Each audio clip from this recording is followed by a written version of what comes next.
entonces era excesivamente activo y excesivamente preocupado. Me encontraba cansado desde por la mañana, que tenía dolores articulares en general. Sorpresa porque no sabía qué significaba lupus, porque ellos se reían, yo no me reía, yo estaba triste. Estoy mejor en todos los aspectos. He tenido una autoagresión dentro del núcleo familiar, yo siendo niño, aunque a mí personalmente no, pero lo vivía como una agresión, claro, para yo sentirme bien, que el mundo cambiara según como yo pensaba que tenía que cambiar. Esto es un cambio radical en mi vida.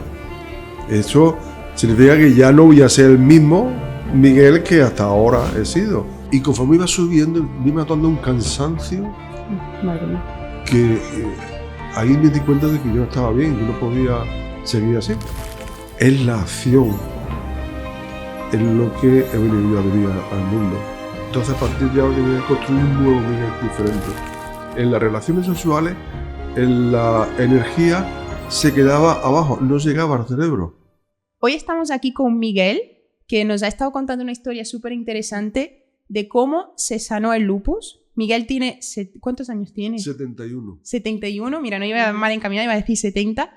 Tiene 71 años y se dio cuenta que detrás de la enfermedad había un patrón mental también que acompañaba los síntomas de la enfermedad. Bueno, mental y emocional, ¿no? Y emocional, sí. Exacto. Así que hoy lo tenemos aquí, que muchísimas gracias por aceptar nuestra invitación. Gracias a y queremos escucharte, ¿cómo empezó? Queremos empezar al principio, ¿cómo fue? ¿Cómo te enteraste de la noticia?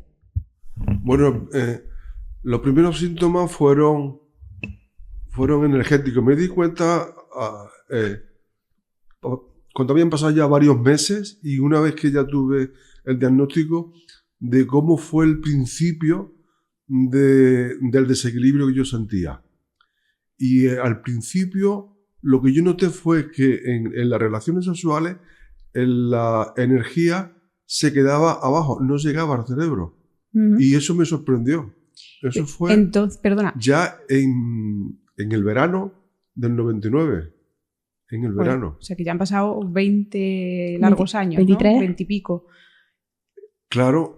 ¿Y tú ya eras sensible? O sea, tú ya percibías yo notaba que algo estaba cambiando en mi cuerpo.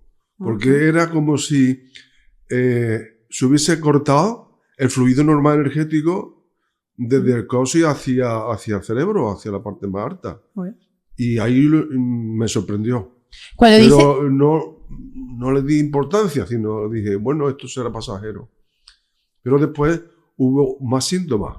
Y los siguientes síntomas fueron dolores articulares. En la muñeca, en la rodilla, en los pies. Y cansancio generalizado. Y yo me notaba que por la mañana cuando me levantaba, es que me levantaba cansado. Y con poca fuerza. Yo tengo una duda. Cuando dices que notaste que se cortaba la energía sexual, o sea, que no subía hacia arriba, ¿te refieres que no llegabas al orgasmo? Sí había, y la sensación, pero se quedaba en la parte baja, no ascendía. Esa corriente energética de explosión, sí, cuando no llegaba al cerebro. O sea, podías llegar al orgasmo, pero no notabas el fluir, ¿no? Exactamente. Se quedaba localizada, era como si se hubiese cortado. Y ahí ese fue como el primer clic, en plan, uy, algo pasa, ¿no? Sí. Y luego ya después... Ese síntoma lo noté, pero yo no asocié ese síntoma a nada, ni al lupus, ni a nada, sino que, bueno, noté eso y yo me di cuenta de que fue el primer síntoma que noté ya posteriormente, meses más tarde, una vez que ya se me había diagnosticado el lupus, cuando yo empecé a rememorar qué era mi síntoma físico que había ido teniendo. Y entonces recordé que eso fue lo primero. O sea que fue a nivel energético el primer síntoma que se manifestó. Y después ya fue físico, de movilidad, con dolores, los dolores articulares. Y los dedos, pues se me abrían grietas en las yemas de los dedos y esas grietas se convertían en heridas y las heridas no se cerraban. Curioso. Y tenía semanas enteras con la herida abierta.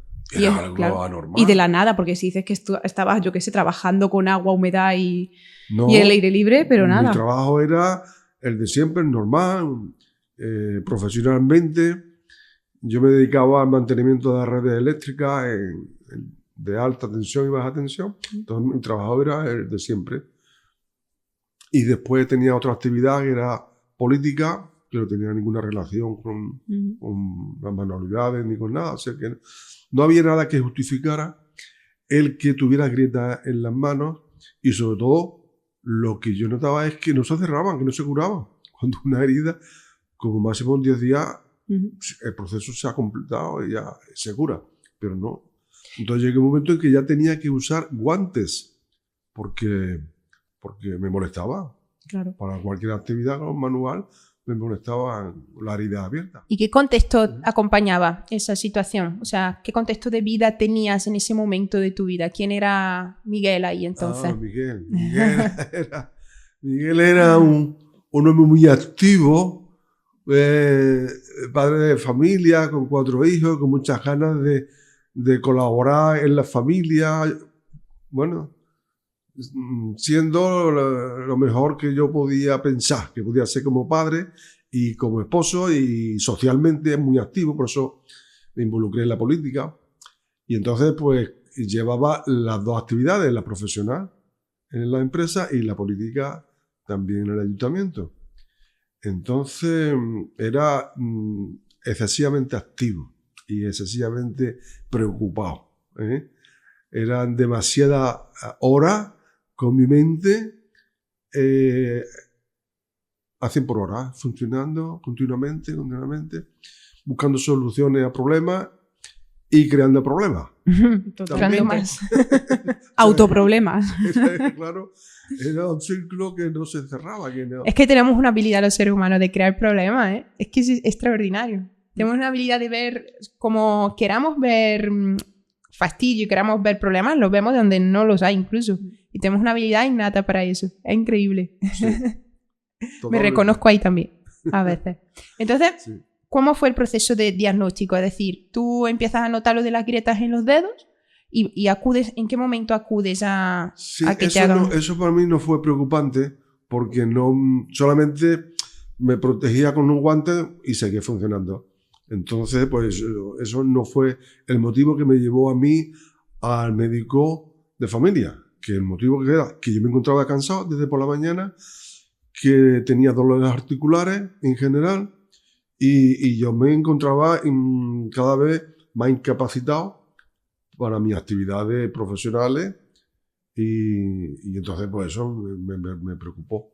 Estuve en el médico de familia, él me atendió, me hizo una primera analítica.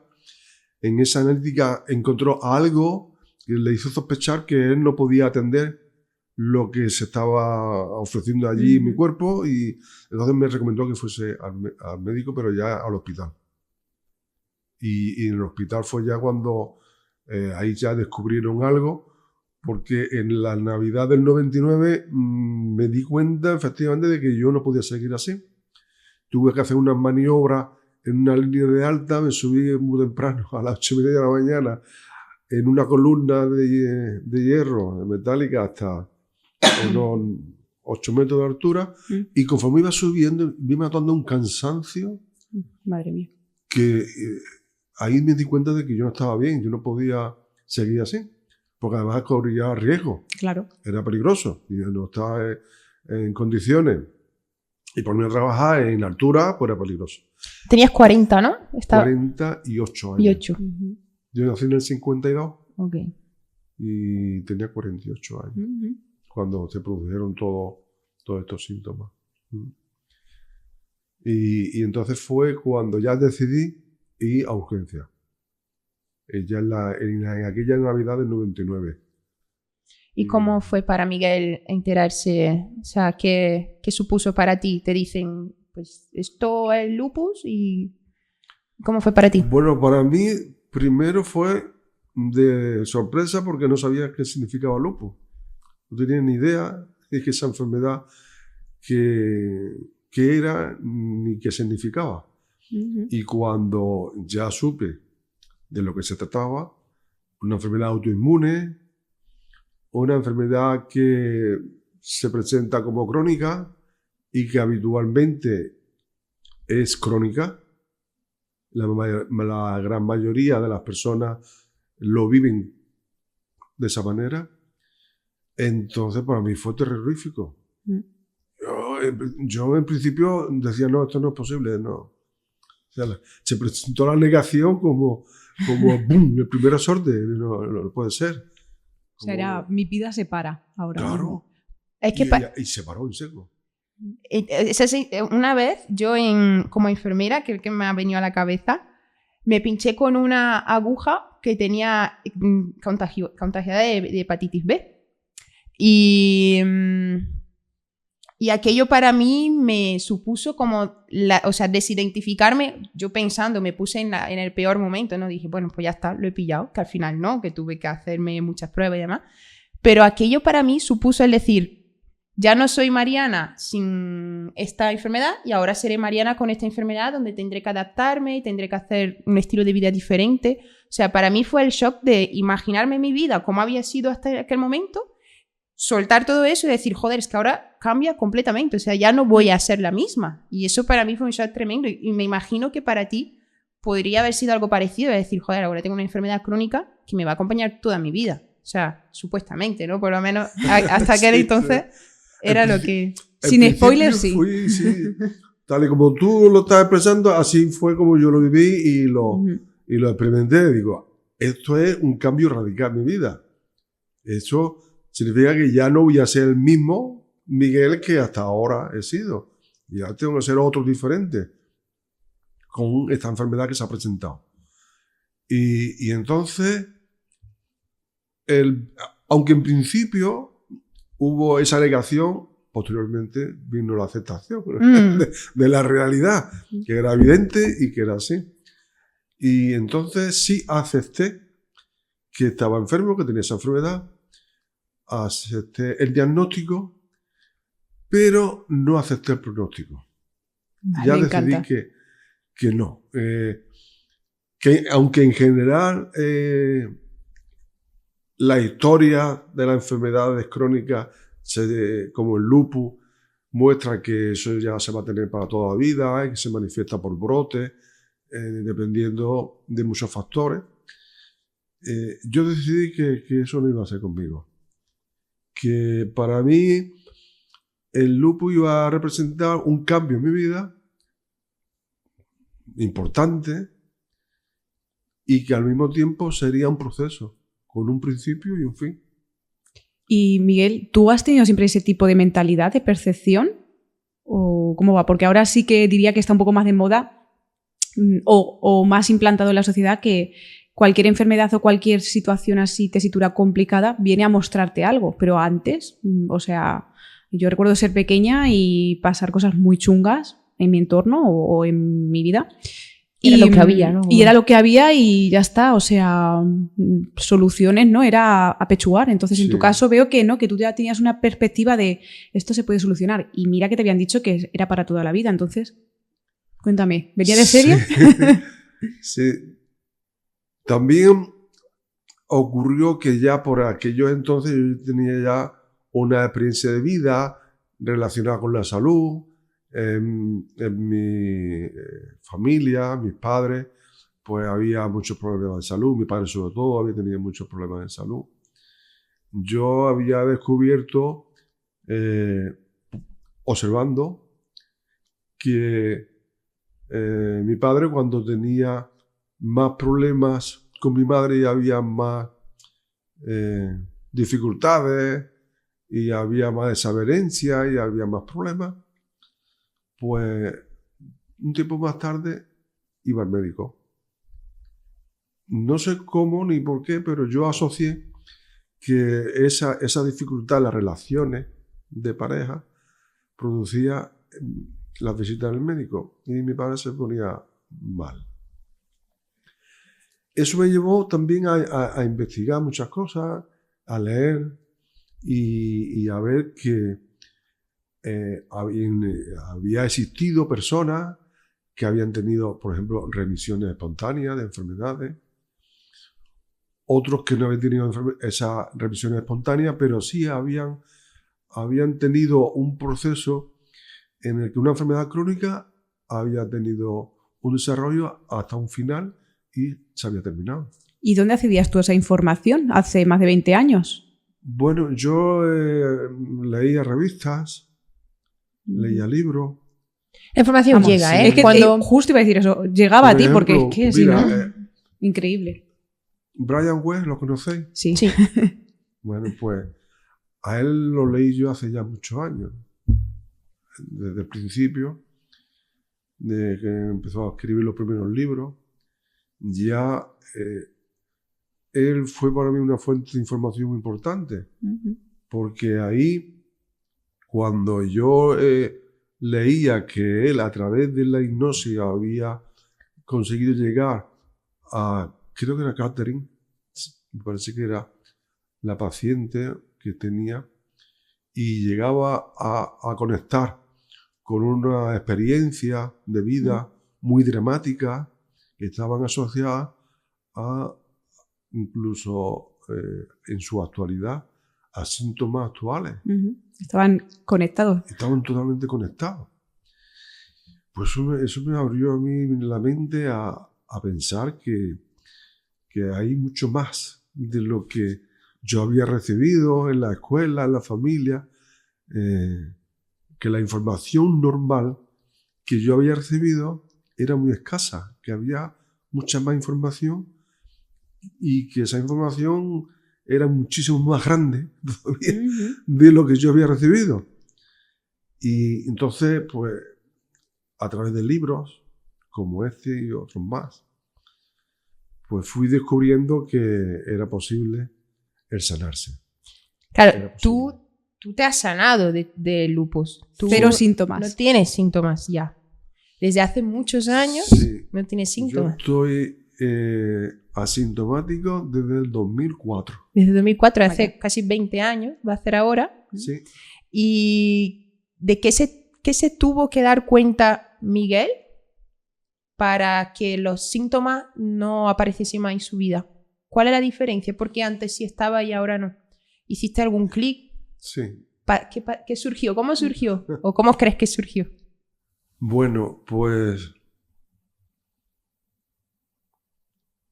al comprender que el lupus es una enfermedad autoinmune, que significa que yo, mi propio cuerpo, mi sistema inmunológico, ataca a distintos órganos, significa que segrega excesivo sistema de defensa y no reconoce a un órgano como propio, sino que lo puede reconocer como extraño y lo ataca. Pues yo lo asocié a mi forma de entender la vida y comprender la vida. Pon un ejemplo real de algo que interpretabas de esa forma. Sí, ¿te sentías atacado, a lo mejor? O algo así. Pues, por ejemplo, en aquellos entonces,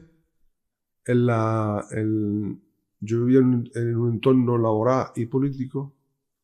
Entonces, por ejemplo, en lo político, pues había ataques dentro de mi propio partido hacia mí.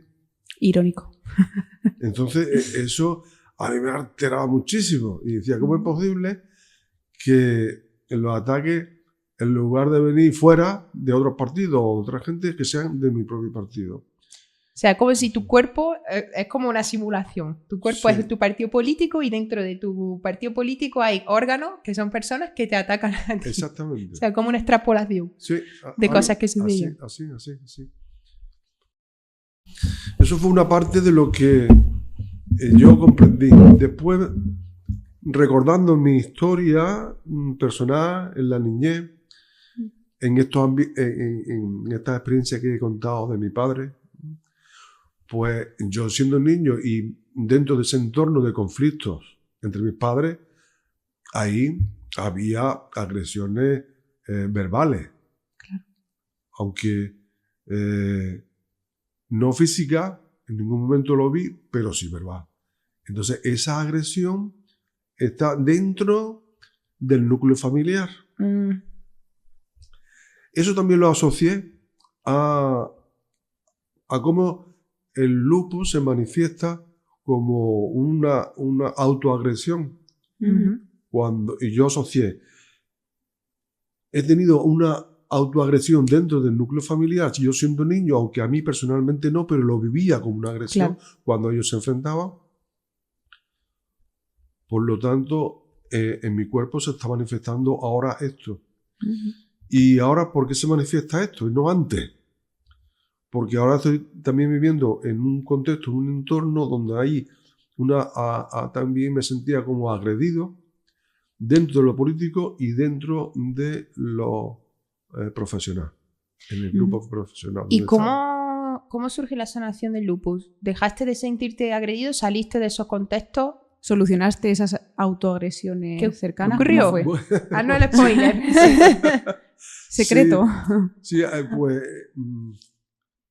fue todo un proceso en el que yo comprendí que lo que el médico me dijo, tiene que hacerlo, evidentemente. Claro. Entonces, los tratamientos farmacológicos al pie de la letra, yo los llevaba todos. Recuerdo que si en alguna ocasión yo me acostaba sin haberme tomado la medicina, me levantaba, iba a la cocina y la tomaba. No te saltabas ni una. Mañana la tomaré. No, yo lo hacía. Me comprometí con el tratamiento que me dio el médico. De hacer esas caminatas de 45 minutos que me decía de andar en llano y evitar el estrés. Todo eso, digo, vale, eso está muy bien. Pero yo pensaba, bueno, sin embargo, haciendo todo esto, que lo habrá hecho la mayoría de la gente, han seguido siendo crónicos. Luego yo tengo que aportarle algo más. De mi parte tengo que agregarle algo más. Entonces es cuando decidí, bueno, pues en todos los aspectos, hacer algo que no sabía qué tenía que hacer. En ese momento no tenía ni idea. Tengo que hacer algo, pero no sé lo que es, pero tengo que hacerlo. Claro. Entonces, cuando descubrí que en el aspecto físico tenía que hacer algo, en el aspecto emocional, en el aspecto mental y en el espiritual. Entonces, en cada uno de estos campos, empecé a hacer cosas que me iban viniendo como que aquello era bueno para mí. Lo voy a tomar y lo voy a hacer. A través, a lo mejor, de lectura en una revista, o en un libro, o en una película que yo había visto, o en charla. En fin, yo estaba atento a la información que me llegaba y a aquello que yo veía que podía ser adecuado para mí, pues entonces lo tomaba. ¿Y qué fueron esas cosas adecuadas para ti? Dale ejemplo. Por ejemplo, en lo físico, pues tuve actividad física al año al año de tener síntomas, ya había tenido contacto con la Asociación Granadina del Lupus, a la cual conocí estando yo en el hospital. Hubo una jornada y en pijama fui al salón de actos y estuve escuchando todo lo que era con el lupus. Fue cuando yo me enteré más atentamente sobre el lupus. Y esta asociación ofrecía gimnasia terapéutica. Entonces, digo, pues voy a comenzar por aquí, a mover el cuerpo, a darle un poquito de actividad, y empecé a hacer gimnasia terapéutica. Eso me vino muy bien, porque ahí en los movimientos, en la gimnasia, descubrí una cosa, que era que en cuanto yo me movía y hacía esos ejercicios, eran dolores lo que tenía. Y esos dolores me traían a vivir el presente que estaba viviendo. Esos dolores que tenía articulares.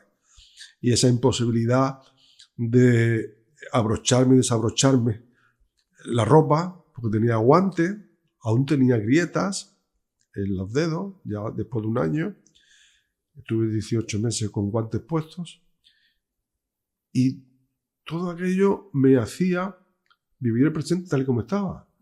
No podía estar pensando lo que pasó hace tiempo ni proyectando cosas del futuro, sino viviendo lo que estaba viviendo en cada instante. ¡Ey, un momento! Hemos decidido hacer esta pausa y esperamos que estés disfrutando mucho la historia de Miguel, que la verdad es que es inspiradora, cómo superó y luchó contra el lupus y todo lo que nos cuenta. Y ahora nada más que para recordarte que te suscribas a nuestro canal, porque la verdad es que eso nos ayuda muchísimo a poder seguir buscando personas con historias que inspiren mucho y poder traerlas aquí, ¿verdad? Así es, o sea, también le puedes dar a me gusta, que todo esto ayuda mucho a que sigamos buscando entrevistas tan enriquecedoras como con la de Miguel. Y nada, dejamos que sigas disfrutando de la entrevista. Gracias por seguirnos. O sea, es como vivir cada sintomatología, experimentarla de verdad. Es como disfrutar, entre comillas. Puede parecer extraño, pero como disfrutar de lo que me está sucediendo. O sea, en el sentido de que no estoy evadiéndolo, sino que estoy ahí atravesándolo. Sí, porque a veces cuando, por ejemplo, si en algún momento tengo ansiedad, por ejemplo, me pongo a disfrutarla y parece extraño, porque dices, coño, que vas a disfrutar. Pero sí, la estoy disfrutando, es que la estoy sintiendo y estoy sintiendo todos sus síntomas y estoy ahí con ella en plan, oh, mira, cómo lo siento, y ya empieza como a remitirse, pero no lo hago para que se vaya, sino es como, pues, ya que está, venga, vamos a disfrutarla, ¿no? A observarla. Sí. Y es más fácil que se vaya. Sí, no tengo esa intención de echarla, Sí, pero al sentirla es como, pues ya se está yendo. Claro. Yo que estoy aquí en mi montaña rusa ansiosa, sintiéndola aquí a tope, claro. y pasa eso. Pues me ha recordado a lo que tú has dicho de que te quedaba, los dolores pues te permitían estar ahí presente y sentirlos y no evadirlos. Que también creo que la experiencia te invita a eso, ¿no? O sea, que al final tú sabrás muy bien de eso, con la fibromialgia que tuviste. O sea, los dolores te invitaban a parar y estar en la cama todo el día. Sí, pero en mi caso, que quería yo ahora preguntarte una cosilla, porque, o sea, yo tuve fibromialgia y yo en vez de vivir los dolores los evadía. O sea, me quedaba un día entero en la cama sin poder moverme. Pues cogía el móvil y me empezaba a distraer. Cogía y me ponía una serie. Me dolía todo el cuerpo, pero no me permitía sentir ese dolor, aunque lo estaba sintiendo a la vez. Lo evadía. Tenía que levantarme para ir a la universidad, pues iba con el cuerpo a rastras y era como, a mí la enfermedad no me va a poder, no la aceptaba, era como una lucha con ella, o sea, yo estaba haciendo ahí un lupus cara a cara, digamos, y era o enfrentaba y luchaba porque la sentía como mi enemiga o la ignoraba, o sea, que yo no tenía esa percepción de decir, bueno, ¿aquí qué está pasando? Vamos a mirar qué hay detrás, o eso, sobre todo atravesarlo. O sea, yo era como, o no está, o cuando está, nos vemos las caras. Entonces, ahí no había ninguna solución de sanación. Hasta que luego tuve yo mi momento de toma de conciencia de, oye, que esto hay que mirarlo, que esto va a estar aquí, o parece ser que va a estar aquí toda tu vida. Vamos a hacer algo con ello, ¿no? Y cuando la empecé a mirar, empezó a desaparecer, curiosamente. Es que es muy curioso. Es que sucede algo curioso con la búsqueda, que a veces cuanto más buscamos que desaparezca, más se aparece, más nos aparece. Como mira, que lo sientas ya.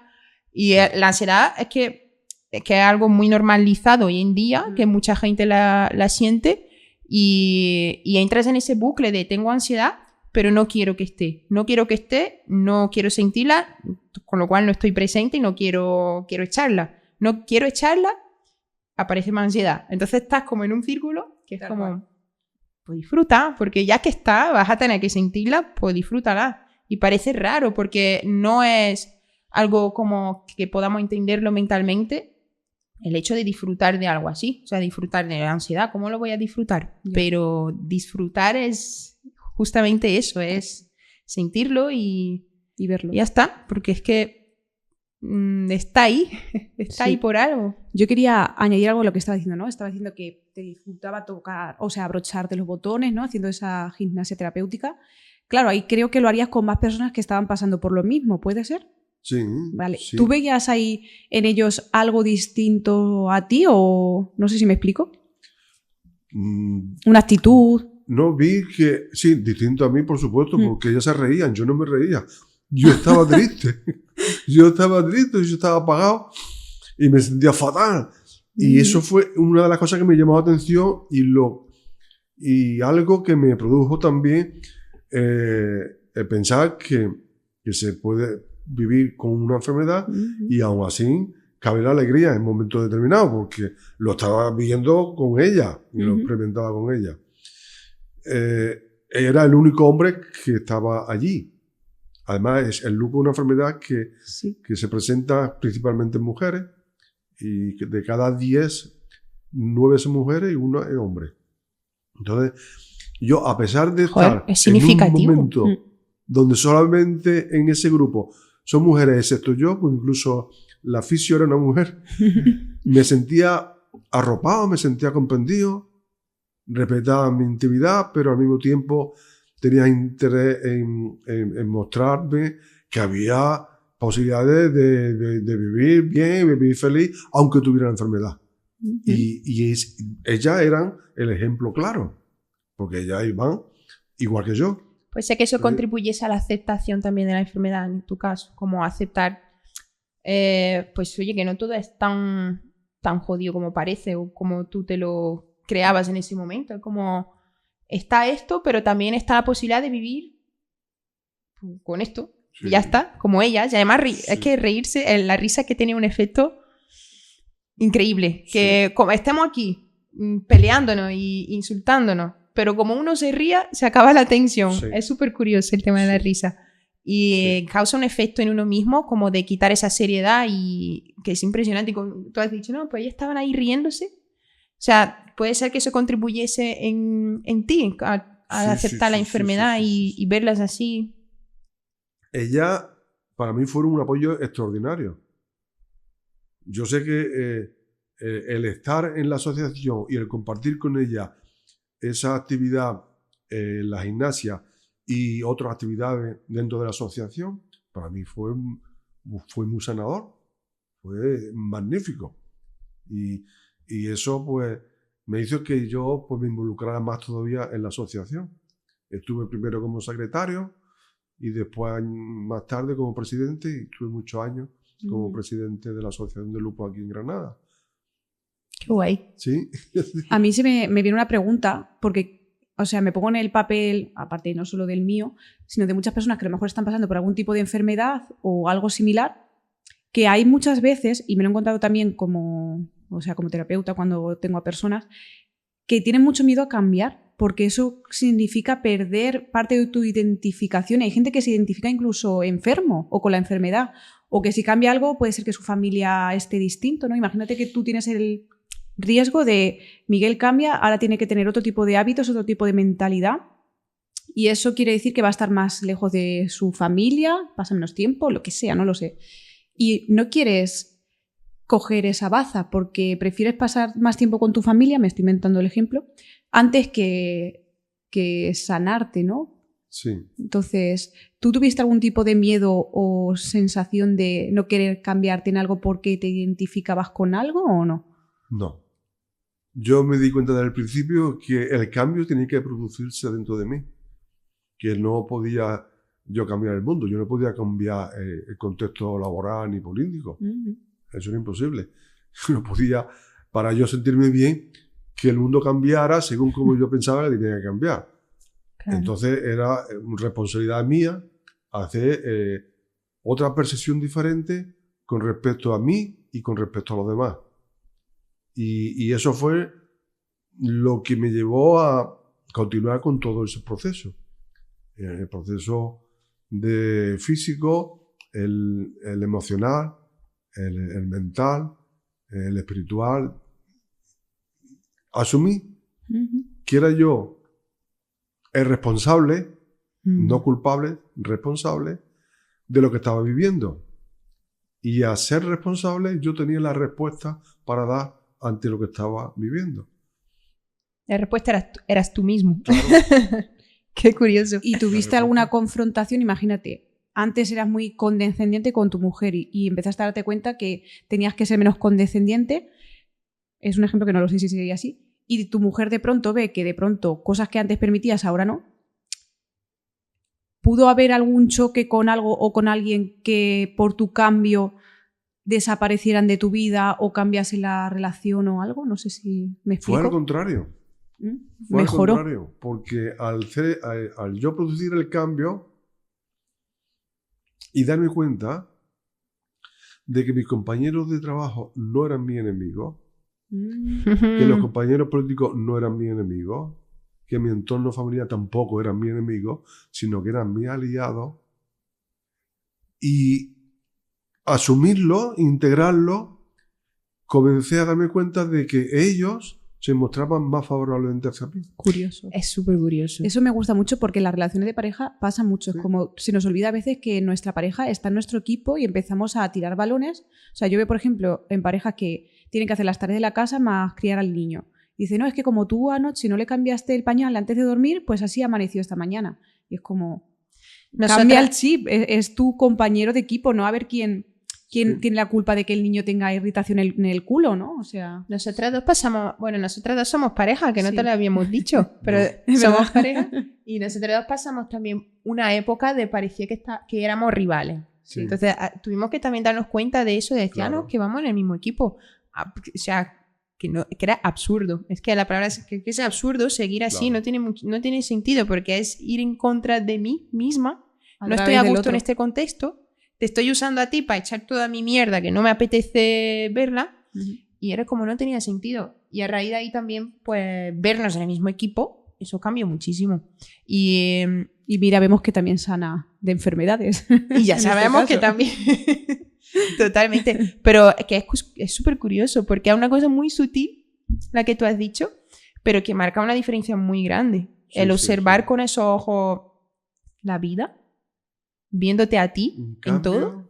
Mira, os puedo contar que cuando yo decidí incorporarme otra vez al trabajo, yo estuve 15 meses dado de baja, porque estaba incapacitado para el trabajo ese que yo hacía. Entonces, cuando yo ya decidí hacer esa incorporarme de nuevo, porque tenía una opción, era o bien irme a trabajar o bien irme por el camino de una baja, una incapacidad permanente y, bueno, pues soy un jubilado ya por enfermedad durante tantos años. Y ya había hecho yo la decisión de curarme, de sanarme.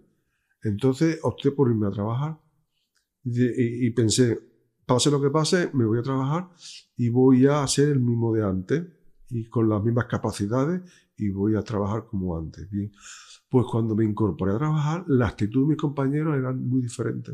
Guau. Habían cambiado. Ahora me cuidaban. Ujú. Al principio, cuando yo empezaba a subirme a escaleras para trabajar y estaba inseguro, casi me mareaba. Entonces, uno de los compañeros me dijo, tú no subas, tú quédate abajo y nosotros subimos y lo que haga falta tú nos lo acercas desde el suelo, nos va dando las cosas. Entonces le digo, yo agradezco lo que me estás diciendo, sin embargo yo tengo que seguir subiéndome, no puedo quedarme abajo, porque yo lo que quiero es volver a estar como estaba antes.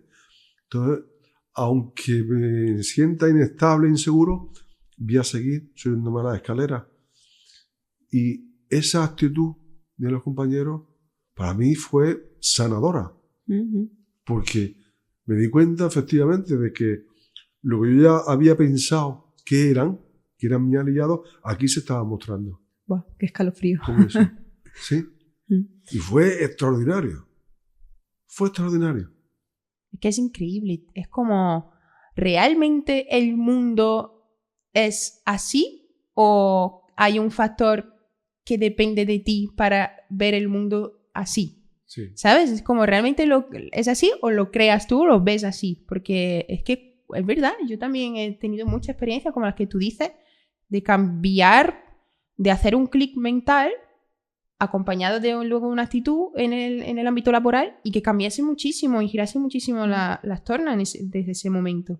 Y es como, tío, esto es impresionante. O sea, esta gente no sabe... ¿Siempre han sido así?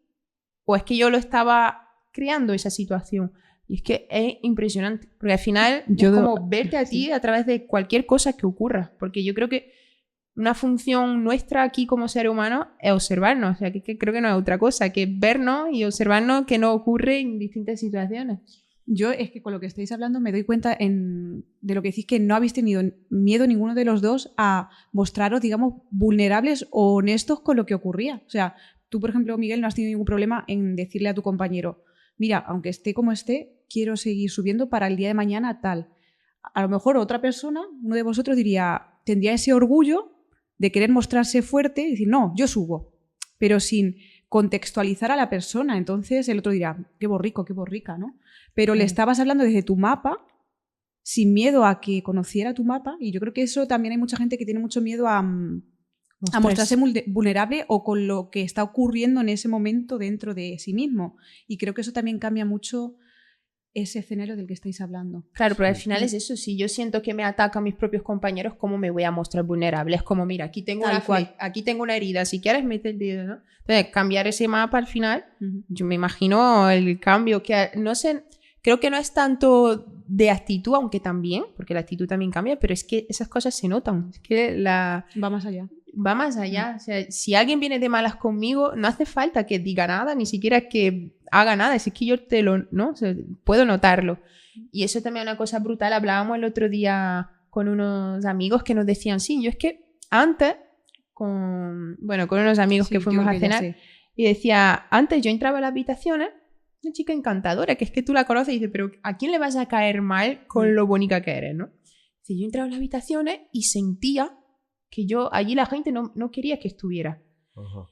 Entonces ella se dio cuenta que era su sensación, que era una cosa suya interna, que era su propio mapa, que eso no pasaba en realidad. Y dijo, tío, pero voy a entrar en la habitación con otro, que no tiene sentido, ¿no? Sí. Yo misma me autoecho de ahí. Y al final pues se dio cuenta de eso, que era por ella y que no había nadie allí que quería echarla. Y al darse cuenta de eso, pues ya iba con otra actitud, ya no necesitaba defenderse de los demás, ya estaba abierta. Y se nota muchísimo una persona cuando va así abierta, una persona que va así cerrada, que en el campo energético se nota. Mira, con esto lo que quiero yo entonces enfatizar de los dos, lo que estáis diciendo, es que tenemos que darnos cuenta de las creencias que estamos alimentando en el momento que está pasando algo. Entonces, en tu caso era que sentías que todos eran tus enemigos de alguna forma o te estaban atacando. Y en el de esta chica casi que igual, era como todo el mundo me va a rechazar, ¿no? Entonces, cuando te das cuenta un poco desde qué mood mental estás actuando, ahí te pillas. Entonces, creo que eso es algo importante así subrayar con amarillo para darnos cuenta. Que te veas. O sea, yo lo que invito a la gente a que se vea. Que sí, que está sucediendo algo, lo observas, pero mírate a ti a través de eso, porque todo el rato es una oportunidad para conocerte más, ¿sabes? Y ver más partes de ti. Y para eso estás aquí. Para eso estamos aquí. Y yo habrá que hacer. Yo creo que, totalmente. Yo creo que tú, Miguel, indirectamente le has dado una gran herramienta, un buen discurso a toda tu familia. ¿Me equivoco? Sí. Fue, claro, esa experiencia fue un impacto muy grande, muy importante en la familia. Claro. Y el ver mi mujer, mis hijos, mis hermanos, todos los demás, que es posible dejar de ser enfermo crónico, pues eso le ha abierto las puertas a muchos, ¿no? Claro. Y a darse cuenta de que, aunque se tenga una enfermedad, esa enfermedad puede llevar su proceso y puede llegar a su final. Y no tiene por qué repetirse periódicamente, claro.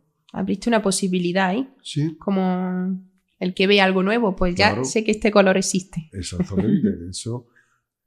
Para mí ha sido también eso, pues, un valor añadido en la propia experiencia que yo he tenido, porque esa propia experiencia ha facilitado que mis hijos, pues, vivan también esa posibilidad.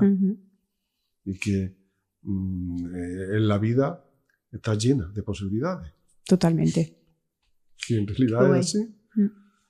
Y Miguel, ¿tú has probado alguna terapia alternativa o algo del estilo? ¿O todo ha sido cambios tuyos propios?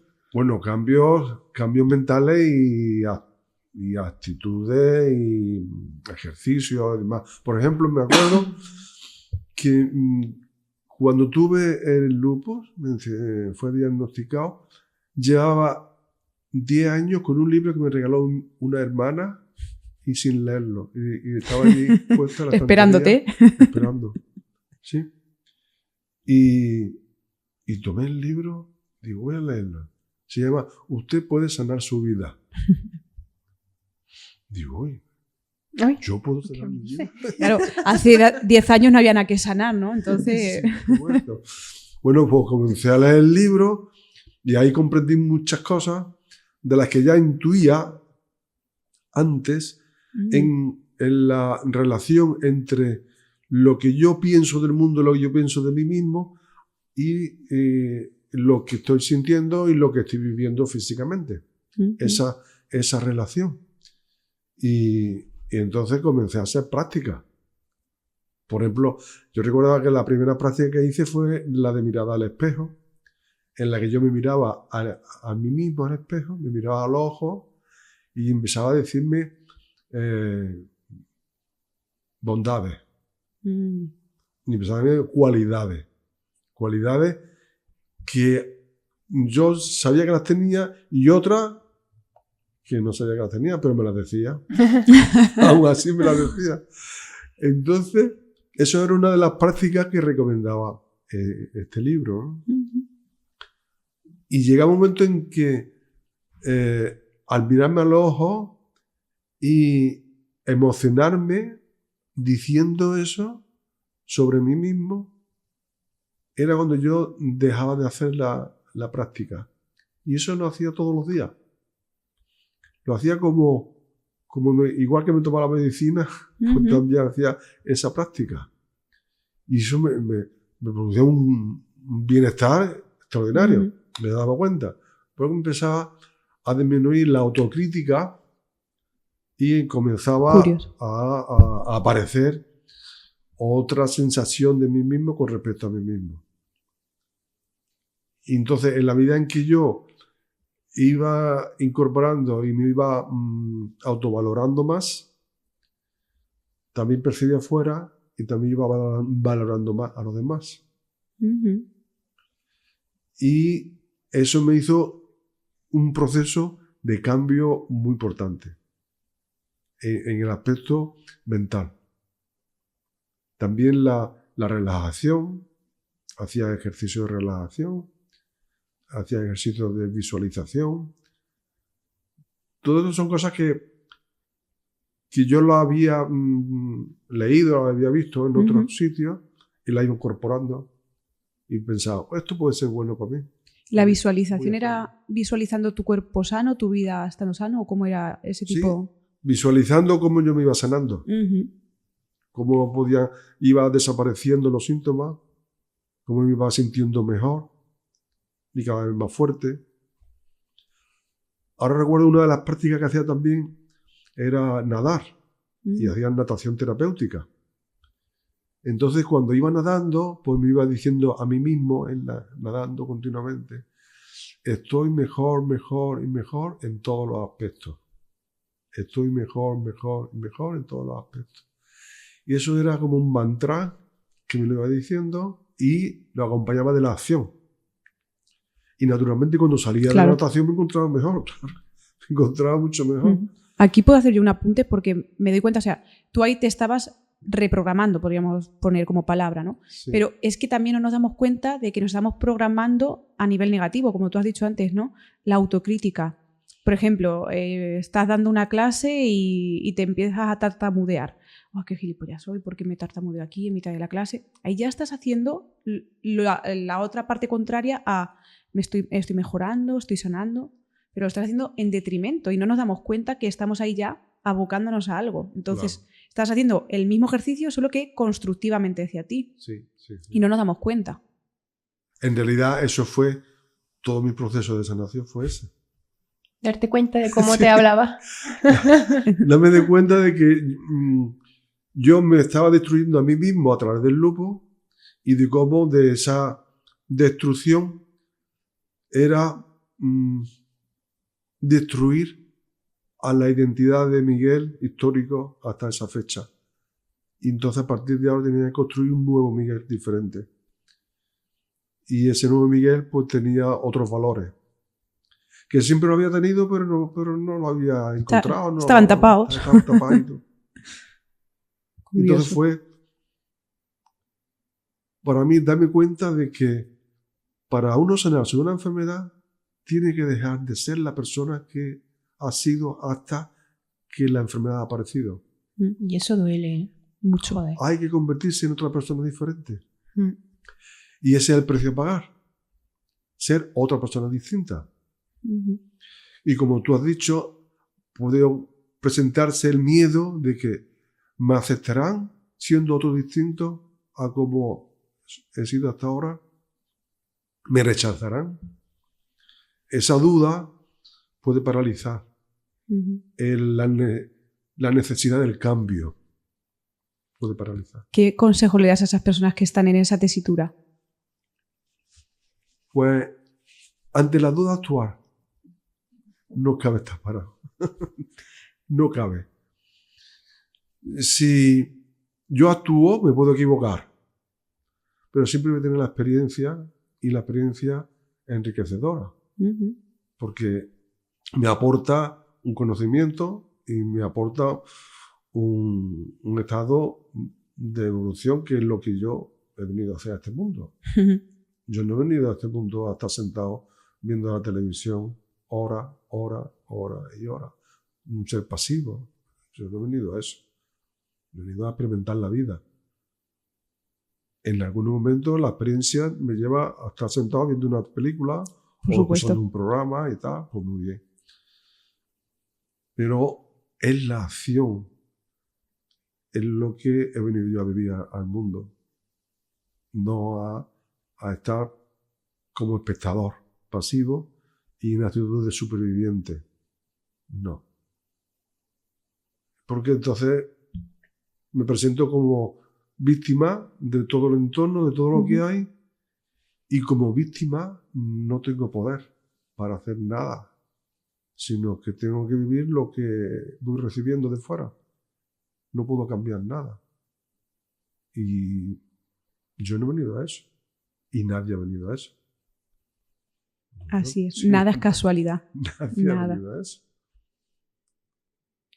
Yo ahí veo, o sea, lo que has dicho antes, ¿no? De ese miedo al rechazo. O sea, yo creo que la gente tiene miedo a, ¿y si cambio y me rechazan? Bueno, pues ya sabes de qué forma no te rechazan si te sale mal el nuevo cambio. O sea, pues bueno, pues luego te vuelves otra vez a tu mapa antiguo si no te trae cuentas, pero por lo menos prueba, porque siempre nos quedamos en la teoría de, ¿y si pasa esto, no?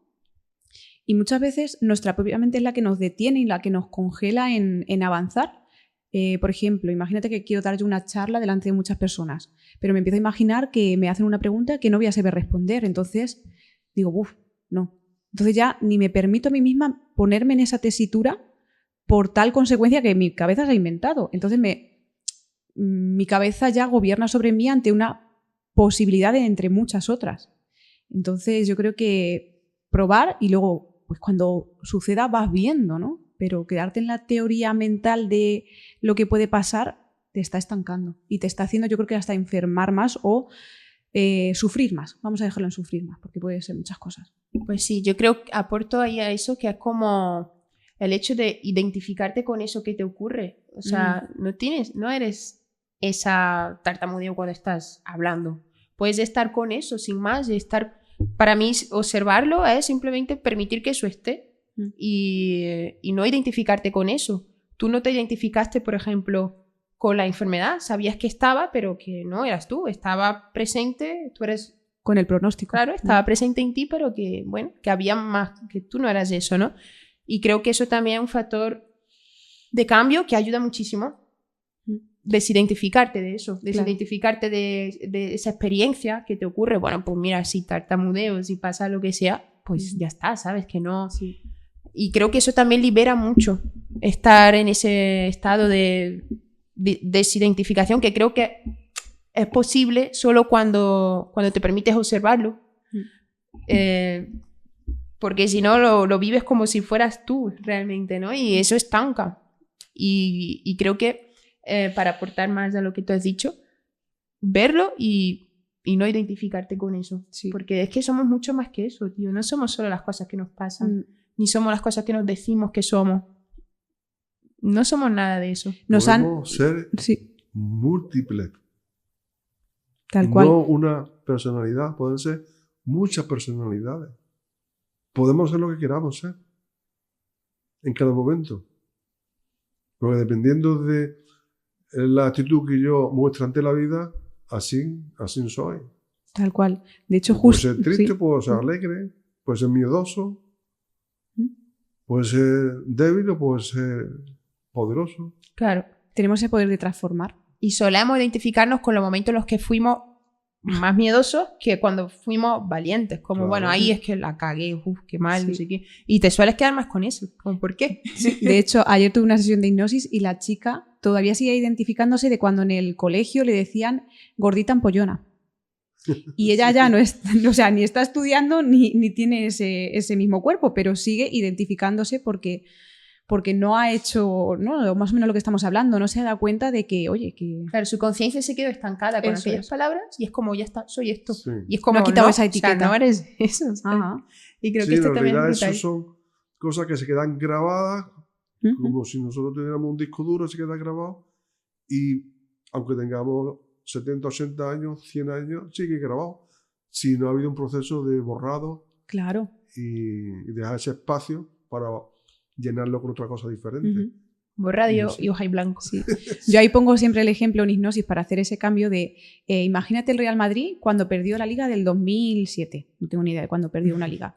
Si el Real Madrid se hubiera quedado identificado con esa pérdida en aquella liga, ¿tú crees que el equipo del Real Madrid sería el que sigue siendo a día de hoy?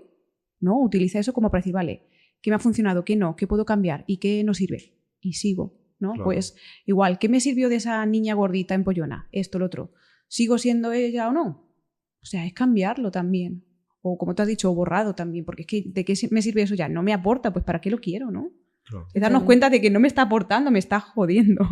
Totalmente. Ahora, es verdad que es mucho más fácil decirlo que hacerlo. ¿eh? Cierto. Pero que es verdad que una cosa que yo he notado que me ha servido en mi experiencia cuando me he identificado con miedo y cosas así es reírme. Que lo que tú decías de que hacían esas mujeres, reírme de lo que yo sentía por dentro, no hace falta que sea por fuera, puedes hacerlo por dentro, quitaba esa seriedad y al quitarte esa seriedad es como que el ego es muy serio.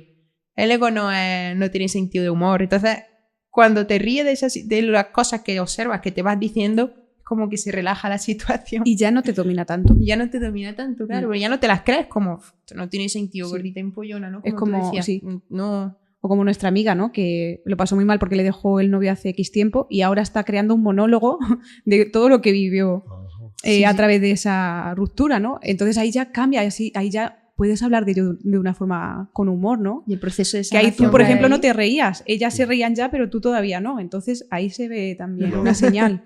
Claro. Joder, qué guay. Me ha encantado esta charla. No sé si tenéis algo más que decir, si tenéis No algo sé. más que decir o si quieres decir tú algo más que hayas quedado ahí en el tintero, pues Bueno. esta es la oportunidad. Ah, muy bien. Bueno, nada, solamente invitar a las personas que nos estén escuchando, que nos estén viendo, a que piensen que esta posibilidad que nosotros hemos vivido está disponible para cualquier persona. Y esa posibilidad está también en las personas que estén viviendo procesos de duelo, de pérdida de salud, pérdida de seres queridos, pérdida de trabajo, pérdida de lo que sea. Al final siempre cada pérdida es un duelo y que el duelo se presenta como una oportunidad de vida para hacer un cambio para seguir evolucionando, para seguir viviendo cada vez mejor, mejor y mejor en todos los aspectos. Como Así yo es. me decía cuando iba nadando. Y que eso es posible. Y ha sido posible en nuestros casos y es posible para cualquier otra persona. Totalmente. Eso inspira. O sea, cuando lo ves que alguien ha podido, dices, oye, es Abre una posible. vereda, sí, Claro. nueva. O sea, es como cuando los récord Guinness, ¿no? Vale, ya sé que en 2 minutos bajo el agua, bueno, ya no sé cuántos serán, se puede estar. Vale, pues voy a ver si yo puedo 2 minutos con 1 segundo. Y ahí es cuando ves que sí es posible y hasta incluso más, ¿no? O sea, llevas probando sobre ello. Gracias a personas como tú que comparten y que Sí. se atreven pues, a hablar de su experiencia, que estamos súper agradecidas estemos aquí, ¿no? Teniendo Totalmente. esta charla. Y que Ha sido te muy hayas agradable. abierto. Ha sido muy agradable y Sí. de verdad muchas gracias.